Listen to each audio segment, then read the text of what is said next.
Welcome to today's explainer.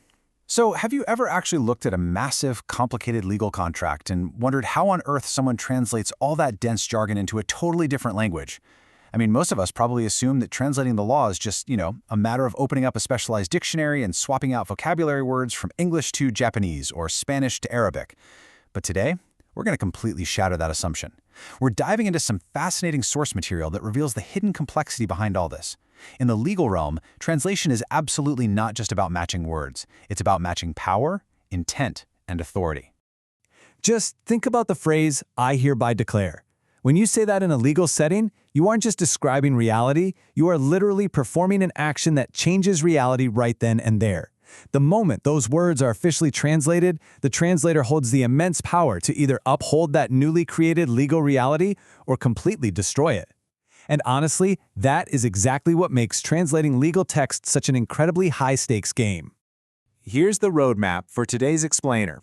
We're going to cover texts as actions, pragmatic force, translation disasters, guiding theories, and finally wrap up with equivalence and fidelity. Let's jump right into Section 1, Texts as Actions. A massive part of a legal translator's art really lies in navigating the tension between precision and ambiguity. Now, you'd probably think the law demands absolute 100% precision all the time, right? Because precision ensures legal certainty. But interestingly enough, the source text points out that ambiguity is actually a crucial tool too. Ambiguity gives the law the flexibility and adaptability it needs when it's applied to complex, messy, unforeseen real-world situations. So precision and ambiguity aren't just opposites fighting each other. They form this intentional dialectic in legal discourse. A truly skilled translator needs immense linguistic sensitivity to know exactly when to clarify a term and when they absolutely must preserve the original ambiguity. According to scholars Katharina Rees and Hans Vermeer, texts generally fall into three main functions: informative, expressive, and operative. What's super interesting here is how legal texts fit into this framework. While they can definitely contain elements of all three, legal texts are primarily informative and operative. But they go a step further. From a pragmatic standpoint, they carry what linguists call illocutionary force. That's really just a fancy way of saying they possess the power to actively act upon the world. They don't just sit there passively on the page. They bind parties together, they grant permissions, and they mandate actions. Moving right along to Section 2, Pragmatic Force, Documents in Action. Think about a standard contract. It is basically juggling four entirely distinct textual functions all at the exact same time. It uses a declarative function to establish our rights, it uses a directive function to strictly prohibit certain actions, it relies on a permissive function to grant specific authority, and a performative function to state the very conditions that make the whole agreement valid in the first place. So a translator isn't just translating sentences point blank. They are juggling these four distinct legal actions and making sure every single one survives the leap into a completely new language. Imagine you're translating a contract that originally dictates the buyer shall pay the full amount within 30 days. The word shall carries massive prescriptive weight. It is a strict, undeniable legal command. Now, if a translator uses a slightly softer, more neutral phrasing in the target language, effectively translating it to the buyer should pay, well, they've completely destroyed the prescriptive legal obligation. They've just turned a legally binding mandate into a mere friendly suggestion. Because of this, translators have to carefully read the underlying legal intent, which changes depending on the specific document type. A power of attorney, for instance, is inherently authoritative. A legal complaint is highly persuasive and argumentative. And a cease and desist letter? That is a strict legal order packed with an inherent threat. The source material strongly emphasizes that a translator must never, ever soften the tone or remove the threatening effect of a cease and desist letter. That intense command has to be perfectly preserved in the target language. Which brings us to Section 3, Translation Disasters, when words fail. The source text outlines this fascinating, real-world legal disaster involving an international arbitration case. Picture this.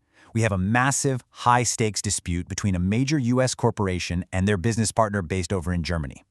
And everything, the whole case, hinged entirely on the specific wording of their cross-border contract.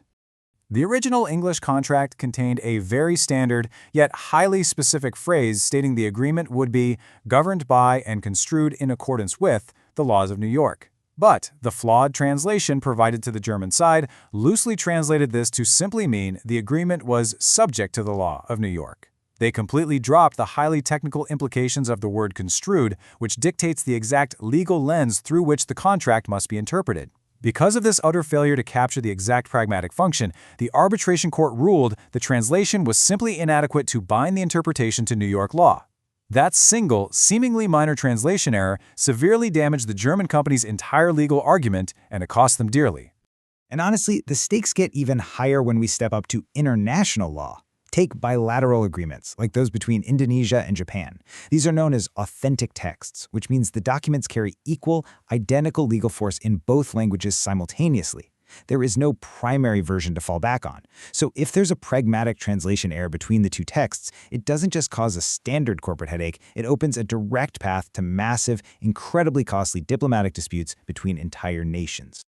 Let's look at how we fix this in Section 4, Guiding Theories. First up is speech-act theory. Think of this as the translator's essential everyday diagnostic toolkit. Before they even start thinking about target vocabulary, they use speech-act theory to identify the true legal action hiding inside a sentence. Like, are they looking at a command, a prohibition, a declaration, or maybe a promise? Once they pinpoint that hidden action, their job is to ensure that exact same action is perfectly executed by the new words in the target language. Next, we have Scopus theory, developed by Vermeer. This theory dictates that the ultimate goal of the translation is what actually drives the strategy you use. In legal translation, that end goal is almost always legal functionality. The translator's absolute paramount duty is to ensure the text can be executed and interpreted legitimately within the new target jurisdiction. The text literally has to function as a valid legal tool, not just read well as a document. Finally, we hit Section 5, Equivalence and Fidelity, the golden rules. The first golden rule here is equivalence. Now, it's absolutely vital to understand that equivalence in law does not mean finding a one-to-one dictionary match or mirroring the grammar. Scratch that idea entirely. It means achieving functional legal parity. The translated text must carry the exact same legal weight and trigger the exact same legal consequences as the original text, even if the translator has to use entirely different sentence structures to pull it off. And the second golden rule is fidelity. Fidelity is so often misunderstood as just doing a literal word-for-word translation, but in the legal world, a literal translation can actually be a total betrayal of the text. True fidelity means absolute loyalty to the original legal intent. If a word-for-word translation causes a sentence to lose its legal authority in the target country's legal system, the translator must alter the phrasing to protect that original intent. When there's an imbalance between equivalence and fidelity, that is exactly what causes those massive legal distortions we talked about earlier. So we've seen today that translating the law is an incredibly complex art form.